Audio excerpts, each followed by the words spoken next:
So every advisor knows that they're not going to be an advisor or a planner forever. Yet so few have a clear plan for what happens next. And there's lots that go into it. I can fondly remember a panel discussion, which I had the privilege of watching. And yes, there's so much emotion that goes with all of this. But there's also all these other more technical sort of questions that we ask around, what happens next? Like, how much is my firm worth? What can I get for it? And, will I even find somebody to buy my business or my firm or my practice when the time comes? So in today's episode, right here on PROpulsion Live, we are diving into succession planning. We've spoken about it quite a few times before, but today I have special guest Jaco van Tonder from 91. No stranger to some of you. Maybe today is the first time you hear about Jaco, but together him and I will unpack the models, the myths, and the mistakes that the advisors make when planning for the future of their business. So we're looking forward to an incredible episode.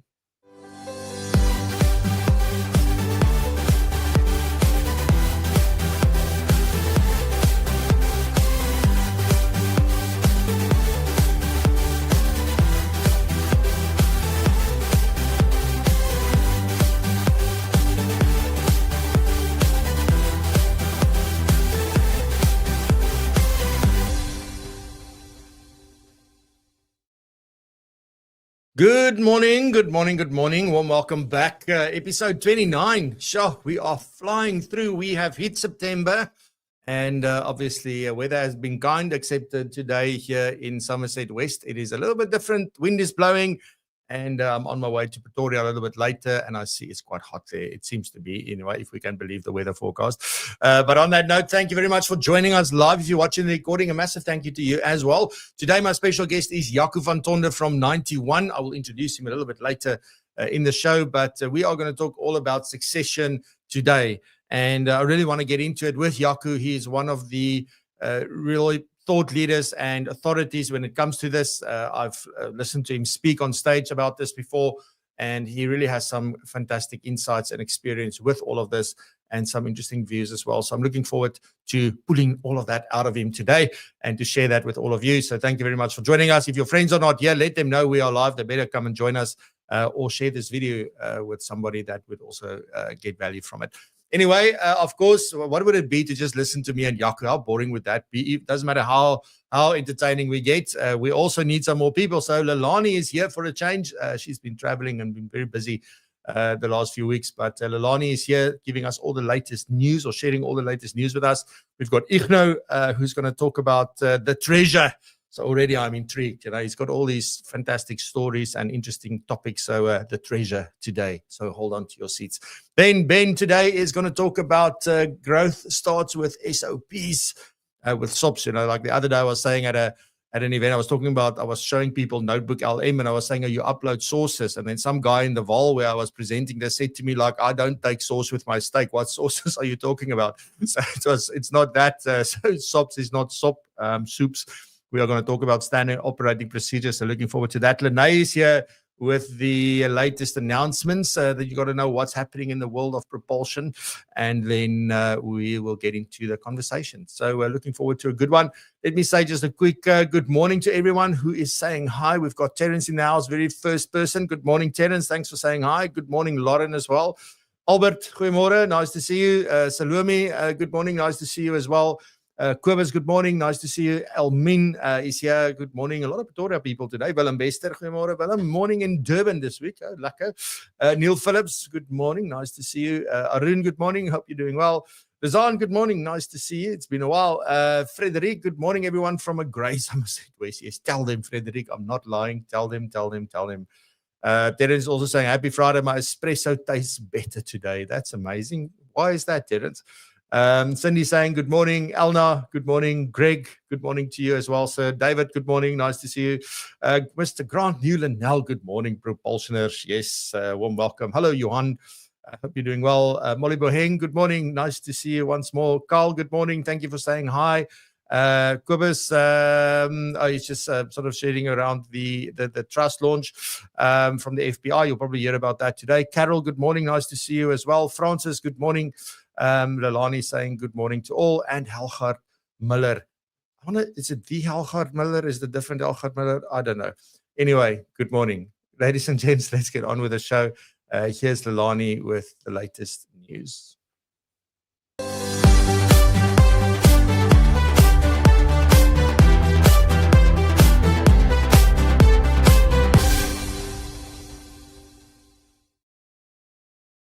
Yes, good morning, Fransha, and everybody online. Indeed, I'm still a bit overwhelmed from yesterday as we did launch the FPI Education and Training Fund Trust. It is a massive milestone in the lives of the Financial Planning Institute. But before I get to that, Fransha, there's an update from the Financial Sector Conduct Authority. So, as we know, the date for COFI becoming a reality in our lives is drawing nearer. So, we will see more conduct standards coming out for public comment. And lo and behold, there is a conduct standard out for public comment at the moment. So the draft conduct standard that is out at the moment from the FSCA is the draft conduct standard to regulate securities financing transactions. That is repos, securities lending, and borrowing and margin lending, where securities are temporarily exchanged for cash. So why now? We've been dealing with this for a time, but why is this conduct standard coming in now? While pieces of these activities are definitely regulated, South Africa hasn't had a single holistic framework for this. After years of research, industry engagement, and a broader overhaul under the FSR Act, the FSCA is proposing a principle based rule set that focuses on strong governance, risk management, and internal controls by institutions that enter into or intermediate these deals across financial markets and, of course, pension funds, which are big participants in the securities lending. This draft replaces earlier narrower frameworks on pension fund securities lending and aims to, of course, harmonize requirements and prevent duplication or regulatory arbitrage. The FSA has opened it for public consultation. All documents, including the statement of need and impact, and the comments as a template, there's always a template, is actually available on the FSCA's website. Submissions for public comments are due on the 17th of October of this year. So please go to the FSCA's website, and for inquiries, you are welcome to contact the Financial Sector Conduct Authority's Regulatory Framework Department. Then there's another public warning that came out also from the Financial Sector Conduct Authority. For those who are not aware, the FSCA issues these warnings normally on a Wednesday. So lo and behold, again, this warning came out on Wednesday. So FSCA has issued a public warning about fraudsters impersonating licensed provider TCEMPA CC. It's TCEPMA CC, who elicits fake investments. Now, TCEMPA has confirmed that it has no links, of course, to these individuals. The FSCA urges all South Africans to be cautious of red flags such as promises of unrealistic returns and also media efforts, normally through WhatsApp. So be careful, watch out for that. Then an update from the Financial Planning Institute. So yesterday, the 4th of September, the FPI launched our Education and Training Fund Trust. It is indeed a landmark initiative aimed at making professional financial planning accessible to all South Africans. The trust will fund bursaries, learnerships, and development programs to remove barriers to entry and strengthen the pipeline of ethical, competent financial planners. Very importantly, donations qualify for a Section 18A certificate, giving individuals and corporates a tax deduction benefit. The idea was first seeded by the former FPI chair, Prem Govender, and then carried forward by leaders such as Sanki Morata, Naveen Rampasad, and Kirsty Scully. Their vision has now become a reality. The trust is about giving opportunities to students and professionals who otherwise couldn't afford or pave the way to becoming professional members of the FPI. The current board chair, Wetu Masanabo, stated that it is a promise to the next generation and an innovation to members, and an invitation rather to members, corporates, and the public to invest in this massive pipeline. To donate, please visit our website and select the Education and Training Trust tab and choose a once-off or a monthly support. Every rand makes a difference. And I do know that Kobus Klein already signed up, as he was standing right next to me at the trust at the trust launch when he made his donation, and I definitely also signed up. Then, Fransha, in closing, talking about students, a South African student is gaining global recognition for tackling phone addiction. Jason Mayo, as in mayonnaise, the 21-year-old from the University of Pretoria, was honored at Apple's Swift Student Challenge for creating a study guide app, an app that helps students to stay focused. Users can set study sessions, block or limit distractions, and track their progress. And here's the clever part. Before you can unlock or scroll, you must answer study-related question, keeping your mind at work and also on your studies. It's an innovative way to turn smartphones from a distraction into a study partner and proof that young South Africans are creating solutions with global impact. Fransha, on that note, thank you to everybody that supported us at the launch yesterday and to the trustees, Ronald, David, and myself, especially David. Thank you for also being there yesterday. Back to you in the studio.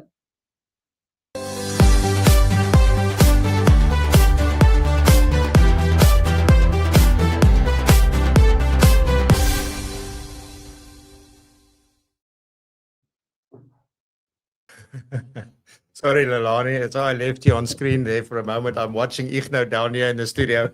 So he's still on his way. So, Ben, I hope you are ready. I'm going to give Igno some more time.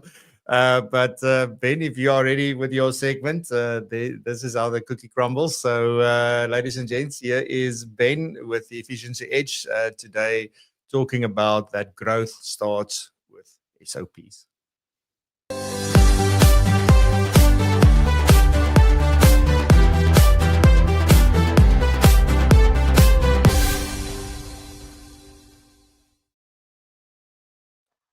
Have you ever been doing a task and you thought, I wish somebody else could do this?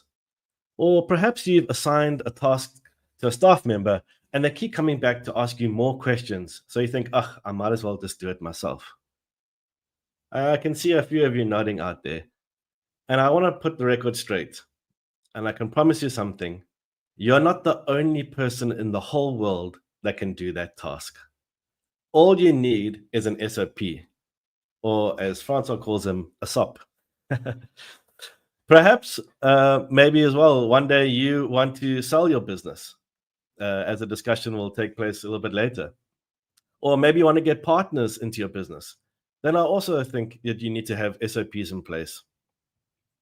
So some of you might think that SOP stands for soul-crushing paperwork.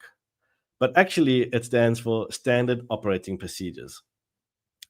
And I know that SOPs are not as exciting as the latest advances in AI and technology, but they are the backbone of every successful business. Because an SOP is a simple step-by-step process that shows somebody how to complete a task so that anyone can follow them and get the same results. Think of it like a recipe. It gives clear ingredients, clear steps, and the outcome is the same each time. So why do SOPs matter for advisors? Well, when the process lives inside your head, or maybe it's scattered across dozens of emails or on sticky notes all over your wall, you spend so much time re-answering the same questions. So SOPs are like a cheat code for scaling your business because they let you hand off work without having to give explanations, not having to go back to do it. It's a great way to delegate. You're also able to reduce mistakes, and you can create a constant client experience. But most importantly, you're able to buy back time. And you can use that time to rather spend it on clients and advice and not on admin. So what do you get inside, or what makes up a great SOP? First, you got to start with a trigger, something that starts that event. What kicks it off? Then you got to have the steps. Here you want to have clear, detailed steps and in what order. You also want to have who owns each step. You might have a task like onboarding where it might go between admin and then to the advisor, and there might be different owners along the way. You need to define that. I'll also say you want to put a timeline in there for when each step happens. And this one I think a lot of people leave out is, where do the documents live?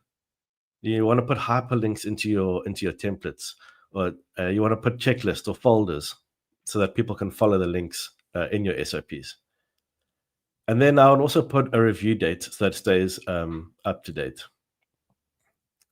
So some common mistakes to avoid when you're putting together your SOP. Often see that they're too vague. The steps are very vague. Like you might just say, send the welcome email. Okay, when do I send the welcome email? Where is the welcome email? Is there a template for the welcome email? If you can make it super simple, say, send the welcome email after and 1 hour after the initial engagement meeting, and here's a link to the welcome email. It makes it super easy and easy to follow. And also, because you're so used to doing the task, you want to test it and read out the instructions aloud and see if you can follow those instructions, and make sure that you can follow them. And always remember that getting something out is way better than not having anything at all. Don't wait for version perfect. The best way to look at your SOP is, I want you to imagine that if I came to your office and I sat on your desk and I had this SOP, would I be able to follow it? Would I be able to go through it and without asking any questions?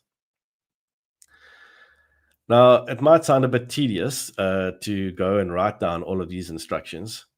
So here's a little cheat for you. Next time you're doing a task, go onto Zoom and record yourself doing it and talk it out loud, saying, now I'm going to the client file and I'm clicking on this, then I'm closing that. Because at the end, you're going to get a transcript. You can then upload that transcript into ChatGPT, and you can have ChatGPT draft the SOP for you. Then all you need to do is go and put in the hyperlink, and you've got to your templates, and you've got a great SOP. So SOPs might not feel urgent, but they are the backbone to growth. So go and write one today and unlock better delegation, smoother scaling, practical automation, and easier onboarding of staff. So that's your efficiency edge for today. Go and make your future self proud.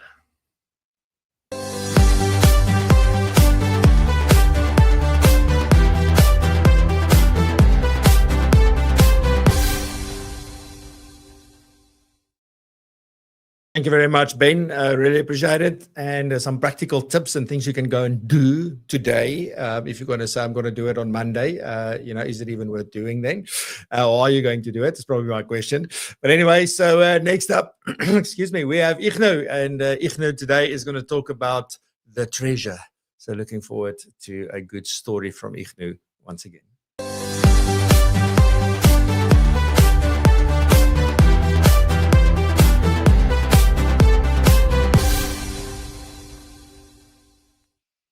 Hello, everybody. I hope that you're having a wonderful, wonderful time. I must say one of our national treasures in South Africa is Francois. You would have seen a slight shuffle in the program. He just saw on video where I was and what was happening in the car, and he gave me time to get back to a quiet place where I can work from my phone. But I was ready because I always want to share this story. It's such a lovely story, and there are many iterations of it. But there is the story of this person who, let's call him an old rabbi, and he lived in his little old house, and all he had was a few roses outside. Very funny roses, though. They were pastel colored, and that was interesting because you never find those kind of colors in roses. But he had those wonderful pastel colored roses. And so one day, one night actually, he had a dream, and he dreamt that he came to a castle and there was this big willow tree, and outside the willow tree stood a guard, and the guard invited him in. He walked in and he started digging under this willow tree. And then as he dug, he found this wonderful, wonderful treasure. All the riches he'd ever wanted were in gold and silver and coins. And so the next morning he woke up and he believed in his dream. And that's key to this story. He believed in his dream and he started walking. And he walked, and it was many a days he'd been away from his little house when far on the horizon he saw a castle. And it looked very much like the castle that he saw in his dreams. And lo and behold, as he came closer, he saw a willow tree. It was a big willow tree. And now you won't believe this. As he got even closer, there was a guard, and he looked exactly like the guard in his dream. So he started knocking away at the gate. No one heard him. He took some big hammer, started bashing away at the gate until someone could hear, because it was a thick wooden gate. And then the guard came and said, "Old man, what are you doing here?" And he said, "Well, I need to go and dig under that willow tree." And the guard said, "There's no way I'm allowing anyone into this castle. It's my job to take care of the castle, to make sure that no one comes in here." He says, "Yes, but you must understand, I had a dream about this treasure, and this treasure's here, and it's under that tree, and I'll share some of it with you." And the old guard looked at him, or the guard looked at the old man. He said, "Really? Seriously? Get away. Just go back home." He said, "We all have dreams like that. The other night I had a dream. I dreamt that I walked to some old house, and there were some weird colored roses, and I started digging under one, and I found a treasure." And the old man said, "Thank you very much." And he started walking back to his house. And then after many weeks, he arrived back home, went to the rose that was outside, one of the pastel-colored roses, started digging, and found the treasure. I don't want to give away, because everyone will have their own reason and ideas as what the story is about. But it's good to have a dream, and it's good to always know that the treasure is inside of us. I hope you have a super stunning week, and Francois, you and PROpulsion remain a national treasure to the industry. Take good care and have a super September.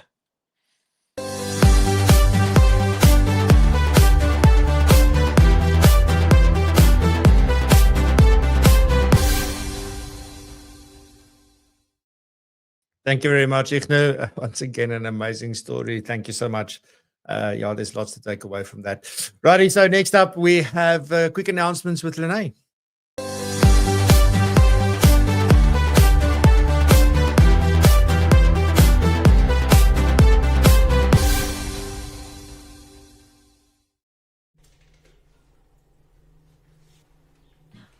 I didn't even see that.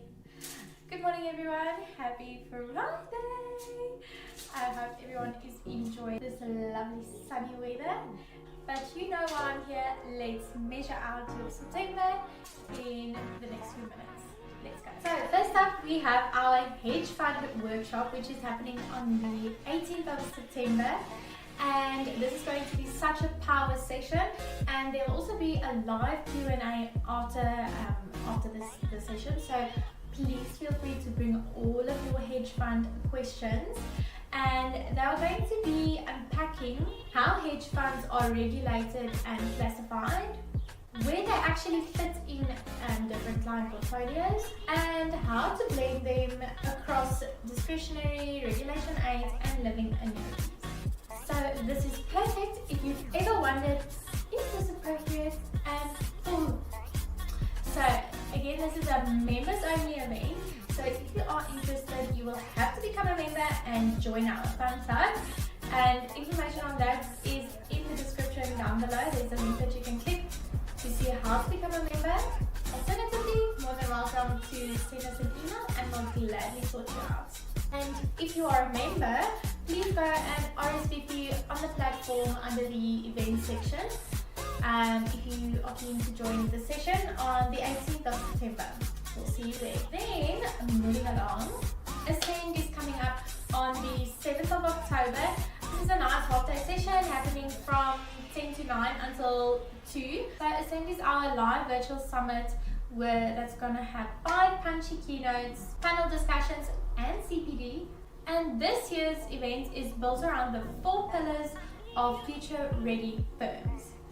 And these 4 pillars are values-aligned, holistic, tech-enabled and resilient, who will leave with practical playbooks you can apply the same week and even make your 2026 much better. Members, you get complimentary tickets. Again, on the platform you will find your code that you can book with, as well as the link for member tickets. And if you're not a member, hop onto our website or click the link in the description below and you can book your tickets there. It's going to be such a value-packed event. I highly recommend that you block that time out of your diary and join us for Ascend 2025. And last up that's also on our radar is Money Maestros. This is a high-impact live in-person session to sharpen how you talk about money and meaning with your clients. And this is happening on the 16th of October, and the venue will be at Melrose Arch. So all the information you'll be able to find in the link in the description. Let's say that together. So if you want more information on that, you can visit that link. Sure, I was flying through that. And then just lastly again, if our show is helping you build a stronger practice, please like and share with some of your fellow colleagues. Know that we are creating a community of like-minded people that makes advice better for clients. So we love you, and you are now measured, marked and done. Remember, the links are below. We'll see you there. Bye.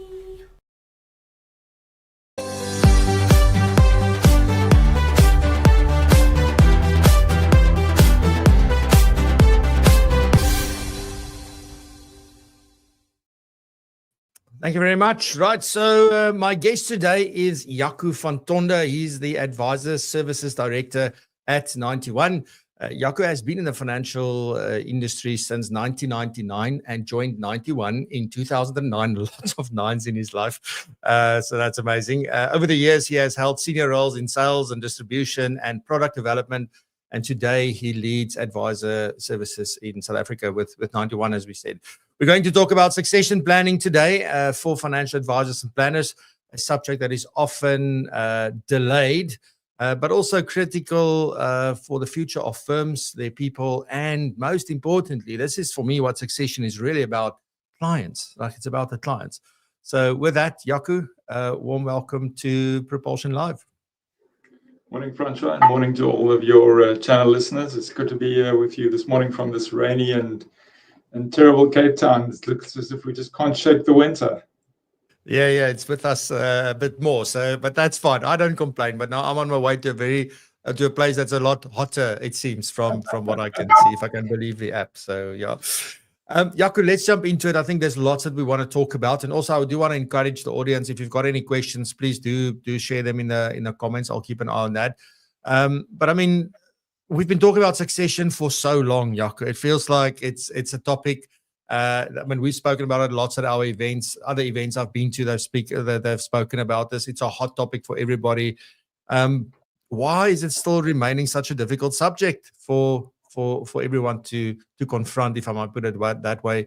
Even though, I mean, we all know that that's the inevitable outcome of where we are headed. It doesn't matter where you find yourself.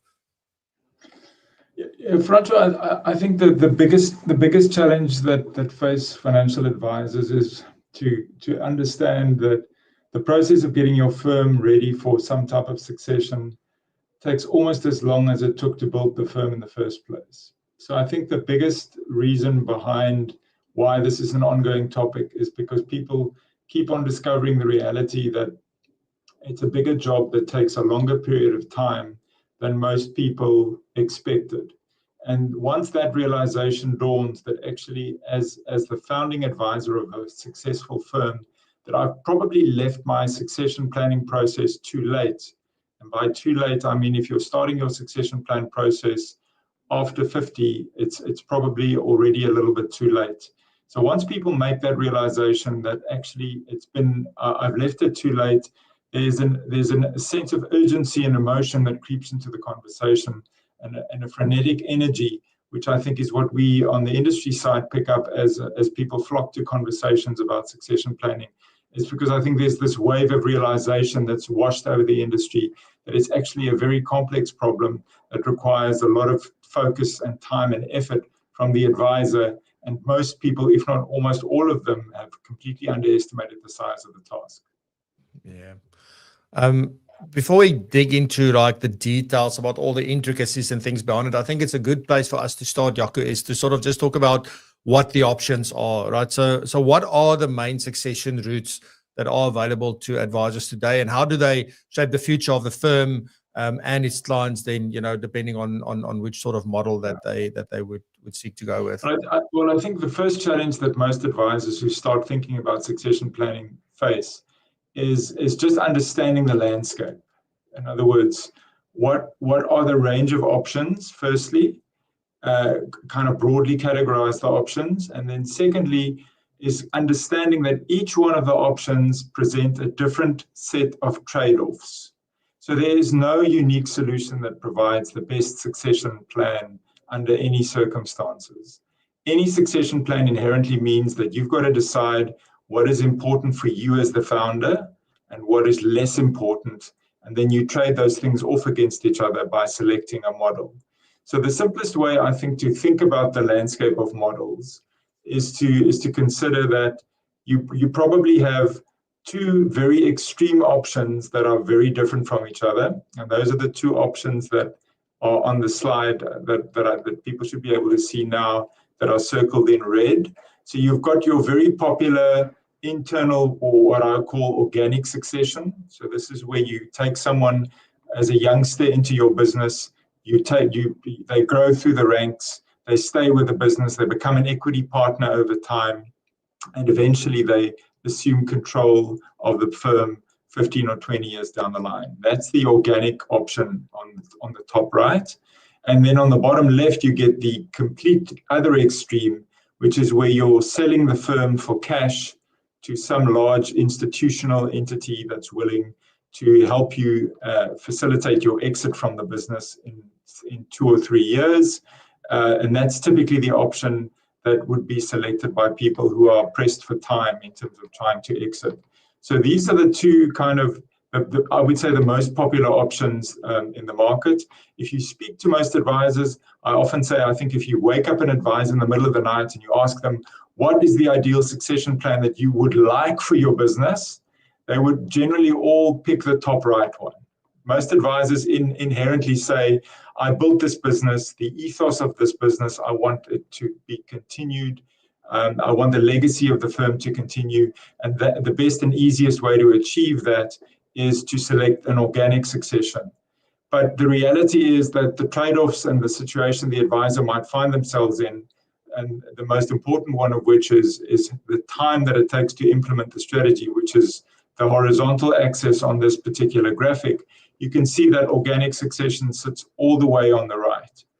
You need 15 to 20 years to implement a successful organic strategy, unless you're really lucky and you run into someone who's almost ready to buy with capital and who's keen on joining the firm and who's a good fit for the firm. Those lucky moments happen, but in my experience, they're very few and far between. So unless you've got time on your side, organic succession is not really,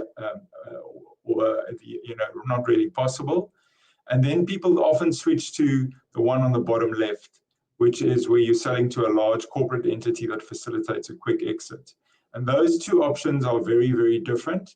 They're very, very different in terms of what happens to your business. You can see on the vertical axis that those two options are in very different positions regarding the level of control that you've got over the process as the advisor. So with organic succession, it takes a long time, but you have a lot of control over how the whole scene plays out. Whereas if you're selling to a large corporate, you can get that done pretty quickly, but at the same time, you've got very limited control over how your book is transformed at the end of the transaction. So you're exchanging control for time, and the axis that's also here, if you had a three-dimensional graph, would be valuation, because you often also find, and we'll talk about valuation in a moment, but you tend to find that selling to a large corporate institution where you give up control over your business tends to enable you to extract a bigger valuation from your transaction, whereas selling organically to an internal successor, whilst it takes long and you preserve control over the process, unfortunately also often means that you don't end up getting the higher valuations that you might get for a corporate transaction. So those are the two extreme ends. And then in the middle, you have what I call the kind of merger territory, where like-minded, like-sized firms work together, either informally or more formally. There are many variations of this, and they organize a succession plan around that. Historically in South Africa, the two extremes have been the ones that people have pursued most often. The middle ones have kind of not been pursued by many. and the number of successful firms that operate merger and buyout operations on a like-for-like scale, I found in the SA industry at the moment are few and far between. The bulk of their activity happens at the far extremes of the graphic.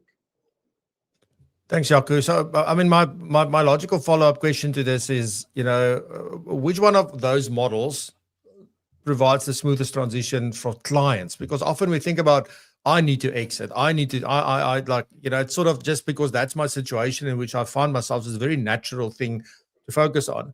But of all those models, which one is the smooth? I'm not saying best for a client. I'm asking like, which one is the smoothest transition for a client?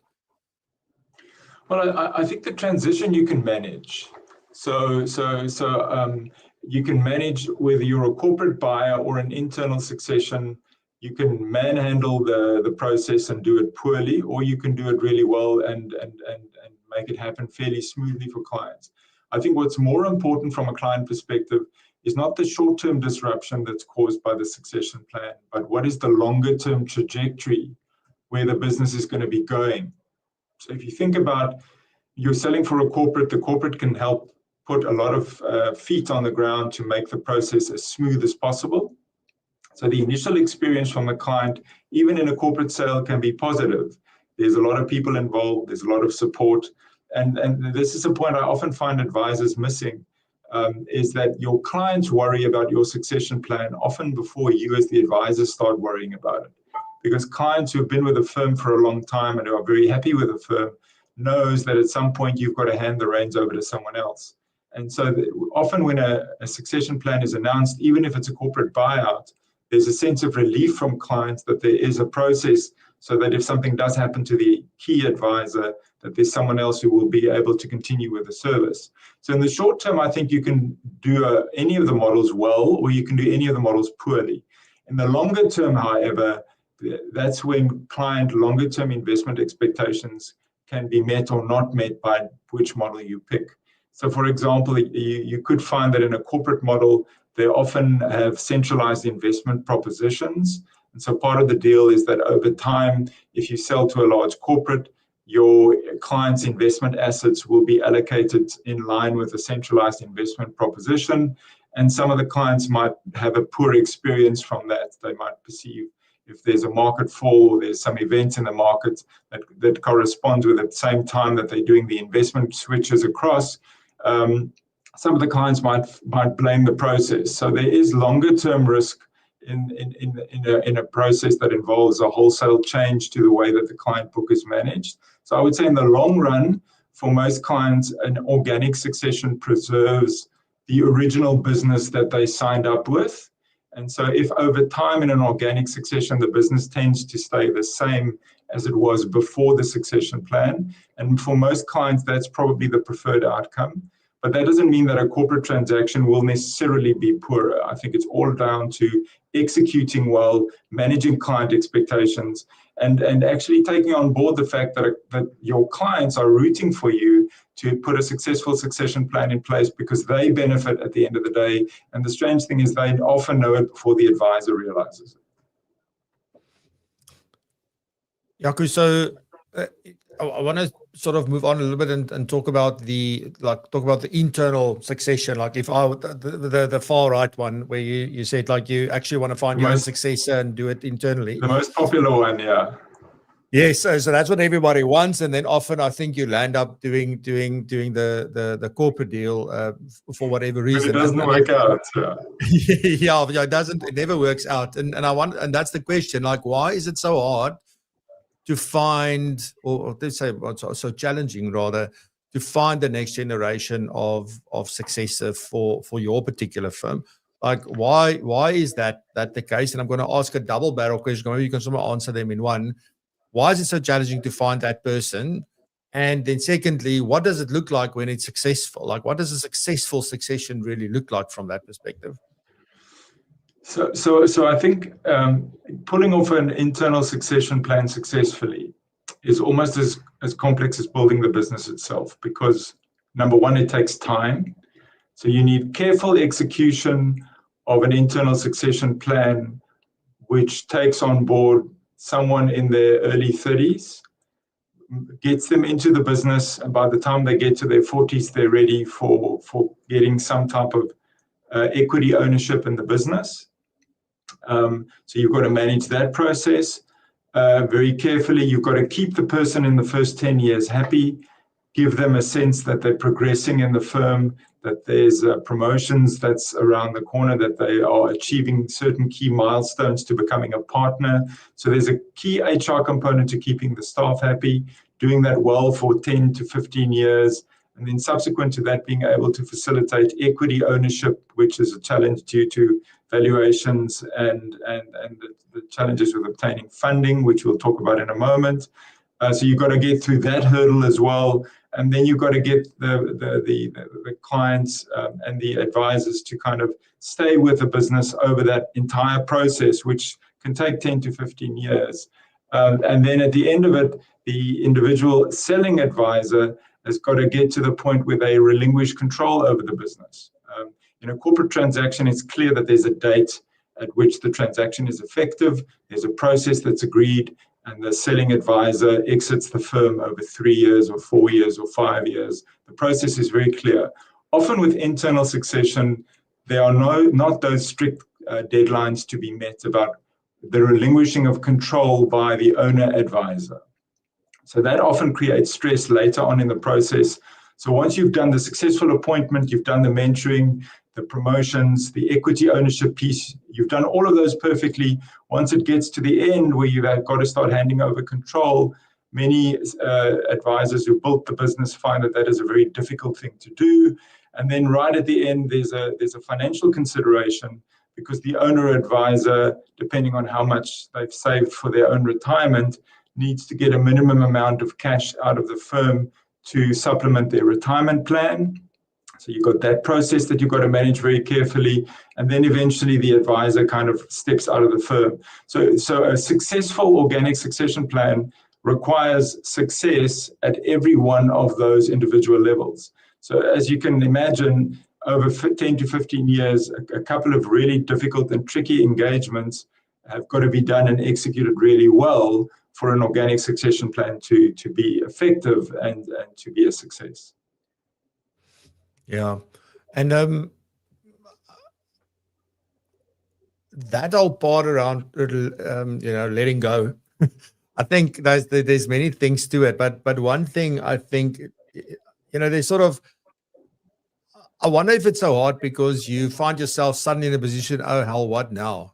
What am I now good for? What am I? So on the one hand, it's everything that you've sacrificed and compromised and, traded off, to build this business over the years, all the blood, sweat, and tears. That's on the one hand. But on the other hand, I think it's probably a bigger thing around, oh hell, now what's my next story? And I don't think we often spend enough time, or that person is so busy with the business that they don't get time to figure that part out. We help clients do that when they go into retirement, but we don't think about doing exactly the same for ourselves, I think often. Is that something that you pick up? Yes, I pick it up a lot. And the way actually I tell people the simplest way to deal with this is I can promise you, you don't know today when you are age 60, when you are going to feel that like you need to exit and let go of being an active participant in the industry or as an advisor. You can't actually even predict your own date. So if you're planning an internal succession transaction and you are promising the buyers that you're going to exit the business when you turn 70 or when you turn 65, know that the reality is that it'll probably be later than that. So rather than aiming for a big T-junction, which results in a dead stop and you exiting the industry completely, rather plan for you to phase your engagement out of the practice slowly over a period of time. And that period of time I tend to find, based on just medical and energy levels related to age, most advisors start wanting to push some of the workload off to other partners in the firm once they reach about age 70. So in practice, most advisors until age 70, they are active advisors. They want to be part of the industry. They want to attend industry conferences. They want to be there with client conferences. They want to have client engagements. It's so sewed up in their identity that it's really difficult to let go. But after age 70, I find people, just because they've got other interests and their life priorities shift a bit, it becomes a little bit easier. So rather plan for that you'll continue working until age 70, and then you'll have a slow release over the next 5 to 7 to 8 years, depending on how your health holds up. And rather structure the internal succession plan around that reality. You're likely to be closer to the real answer than if you're planning for a big T-junction exit at age 65. I know very few advisors who exit up with a dead stop at age 65. I don't think I've actually met anyone yet. Yeah. So this is where I want to throw in that question. I said to you, like, there's a question I'm keeping in the back of my mind, because I think, everything that we're talking about, and I still want to get into valuations and the funding and all of that kind of stuff as well. So just sort of keep it a little bit short, yeah. But I do want to ask this question though, because I think it's so pertinent. Is we've been talking about, or focusing rather a lot on the person exiting the business, right? So the person who built the business, they are the ones who need to find a successor, exit the business, all that kind of stuff. I've never heard anyone really talk about the journey of the successee, if that's a word, the person taking over the business, because often I think that's also why these things don't work, Jaco, is because they get impatient.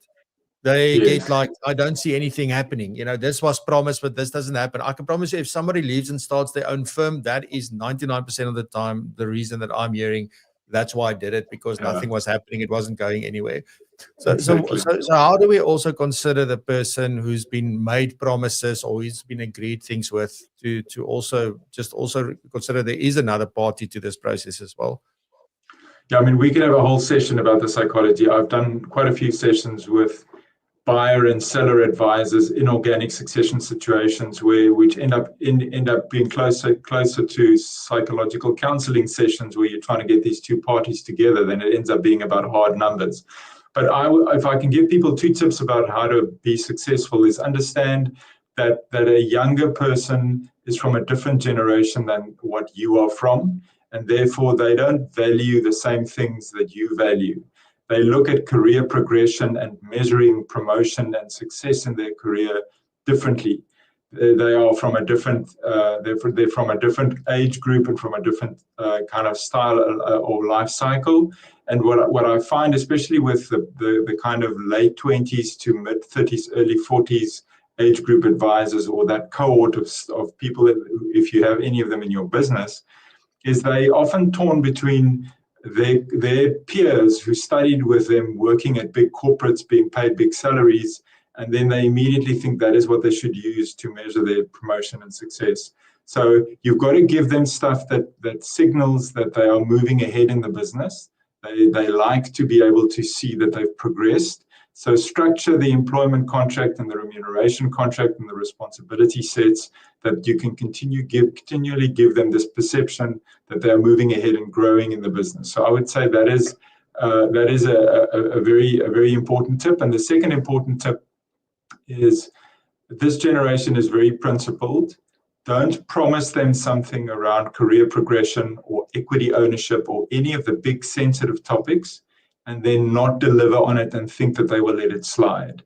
If they look at your company as an opportunity for them to gain experience, they want to be committed to the business, but if they get scared off by any action or signal from the company that the company is not committed to them, you are very likely to lose them to the competitor across the road.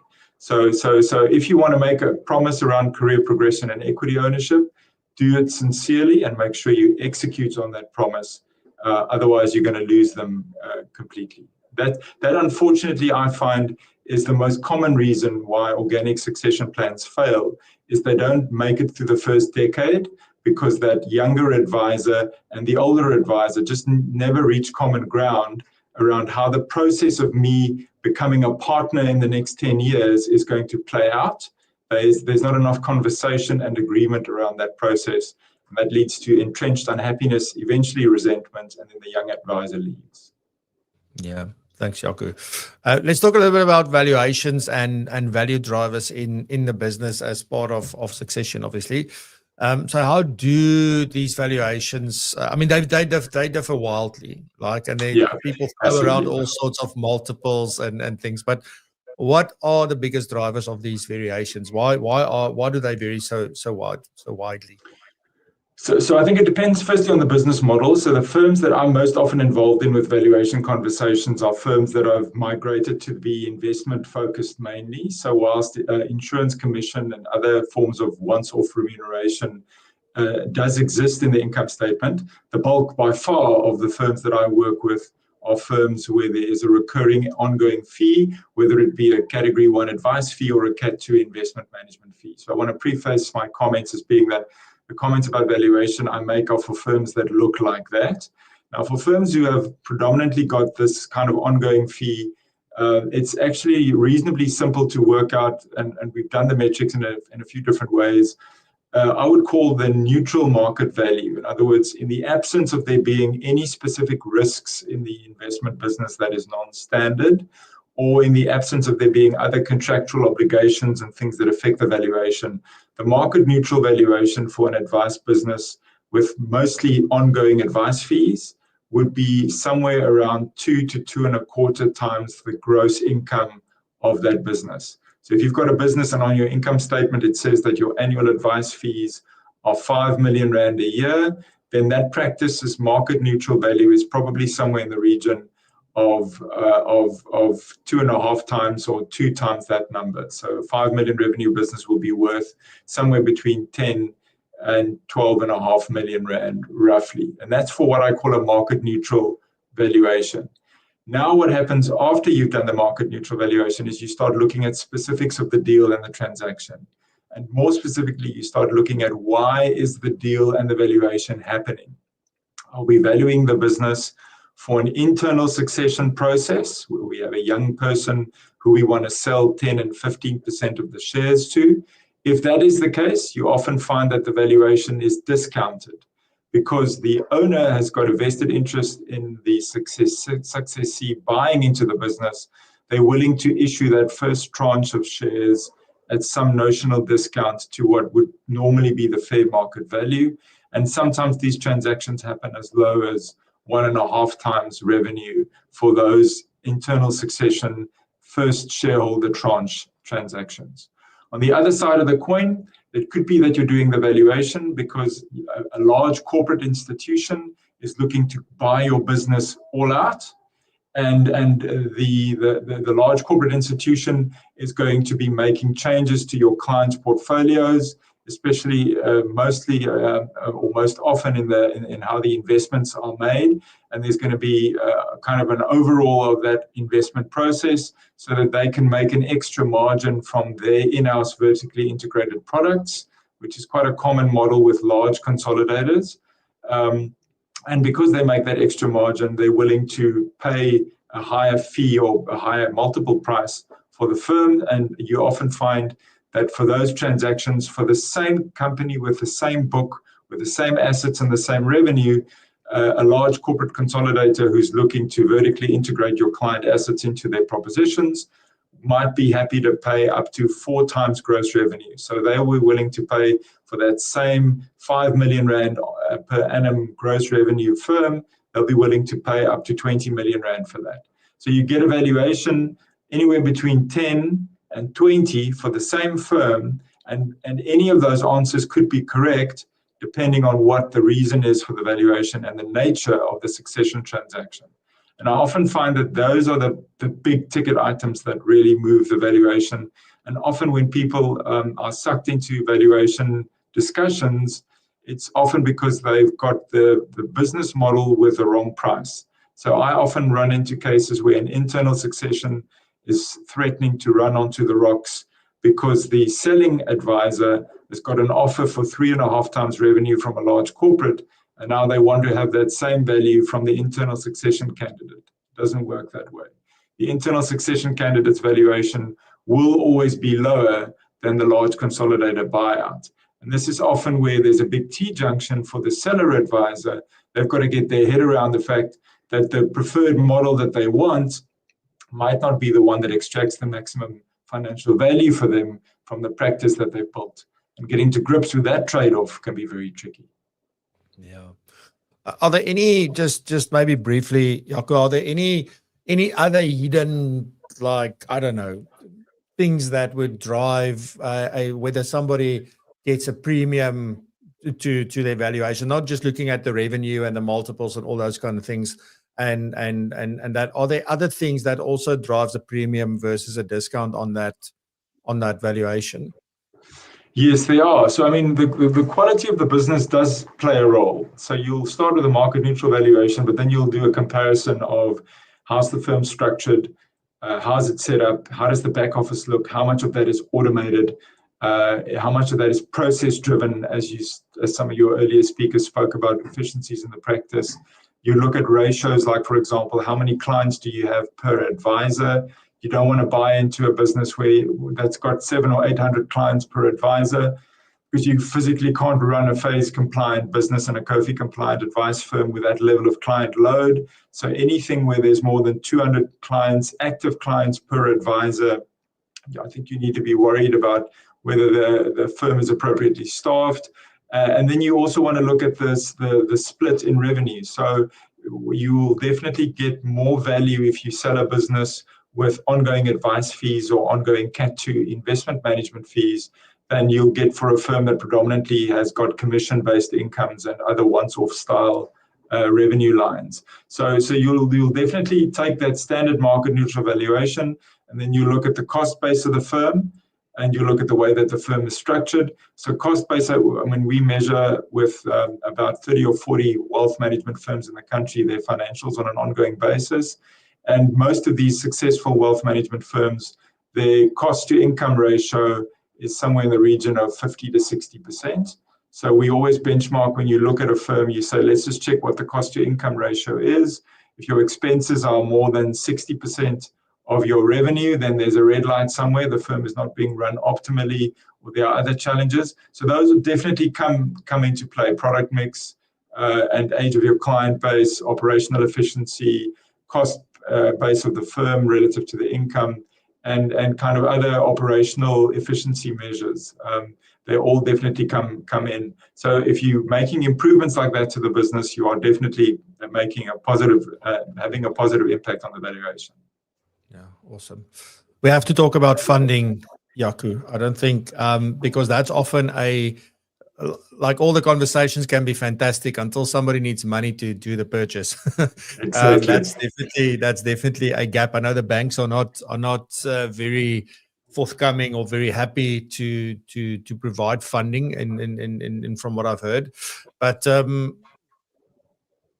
why is that the case, number one? And two, are there any solutions that you know of, or are there solutions coming or emerging that would help with that? Because, like, I mean, it doesn't help us making all these plans and then nobody can act on them. Correct. So I mean, funding is a discussion you can have also for like dedicated sessions on.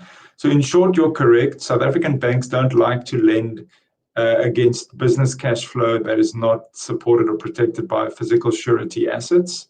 So if you've got an advice firm and you're trying to do a transaction and the ticket size is under 50 million rand, you are going to struggle to find a bank who's willing to dedicate a credit analyst to that transaction and give you a half decent rate. So that's the first problem, is the banks are not falling over their feet to get involved. So because of that, you find that people have made other plans. What type of other plans?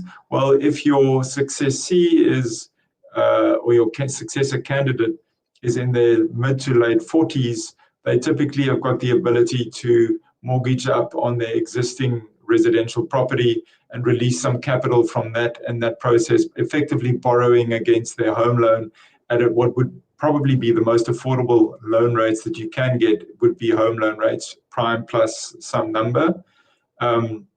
And so we find that sometimes advisors do that. The younger advisors find funding by just taking out a second mortgage on an existing property where the value is appreciated and the loan has been largely paid off on the original mortgage. Some advisors find silent partners. So we know that people who work in the industry, especially in corporate, and who understand that the business model of the financial advice setups in South Africa are really high quality. You know, it's low geared, low capital requirement, relatively stable cost base, no big capital investments in infrastructure. So they are really good cash flow generative businesses with low levels of gearing. So often you find that people who are in large corporate jobs in South Africa in financial services might be willing to make a private funding and become a silent partner. We've seen a few transactions where that's happened, where people have pulled in friends and family members to help fund. And the other one is if the firm itself, especially with internal succession, is willing to not fund but extend loan terms on quite favorable terms to a successor candidate. We found that sometimes cash flush advice businesses use their own positive cash flow to provide concessional funding strategies for their own staff to buy into the business. And then, of course, we've got an increased number of large corporate entities who've come to the South African market looking to buy or get people to join their value propositions. There are some private operations and there are some life company-driven operations who have stepped into this void. The one feature that we don't have in South Africa yet on a large scale, but which is very prevalent in the UK and the US, is private equity. We don't have a lot of private equity that's participating in advisor consolidation and succession. Many people have been trying to figure out why that is the case. I think it's just because in an emerging market, your rates are higher, so your hurdle rates for capital are much higher, which makes the transaction unaffordable for the person looking for the loan. I also think that people are wisening up to the fact that a private equity shareholder typically has a 10-year time horizon, then they want to sell. So if you, like in the UK, sold your business as an IFA to one of these large private equity consolidators, and now 10 years goes past and they've built a big combined consolidated business, they want to sell that to someone. If you want to sell a big wealth management firm to someone, you need to sell it to a large bank or a large insurance company who's got the balance sheet to pay for it. And then you end up as an IFA being a pseudo-tied agent for a large corporate institution again. So I think there's this realization that's also coming through in South Africa that there are downsides to each of these consolidation models, and people try to find creative ways around the funding challenges.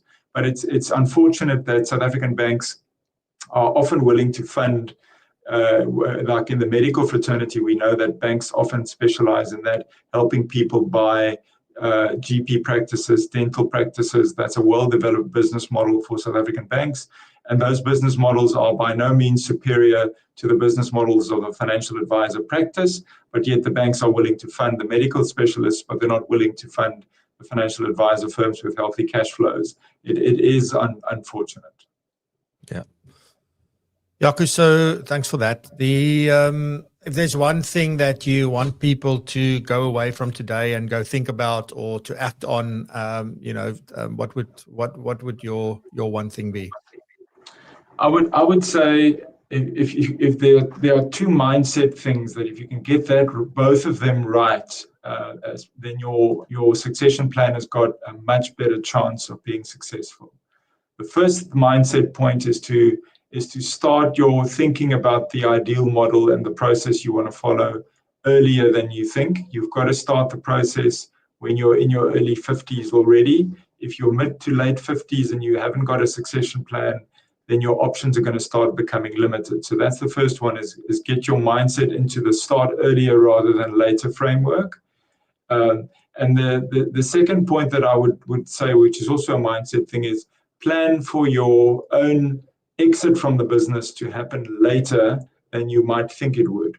So plan for age 70 or after to be the date that you're going to be exiting and not earlier, and start the process early enough. If you can get those two things right in your succession plan, you've virtually doubled your probability of success just by making those two simple but critical decisions early on in the process.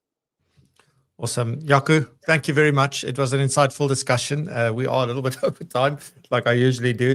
But thank you very much. I really appreciate it. I haven't seen this much comments happening during a show, so this is brilliant.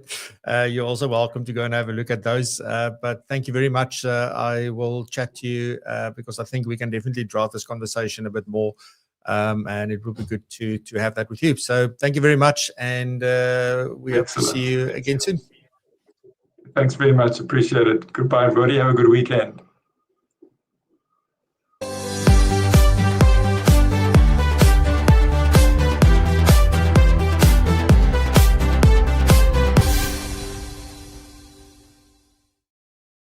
Ish, I did neglect to ask Jaco just now where you can get hold of him, but obviously LinkedIn is the answer, right? If you're looking for anybody in our business, in the profession, just go to LinkedIn. You will find them there. So you can connect with Jaco on LinkedIn as well.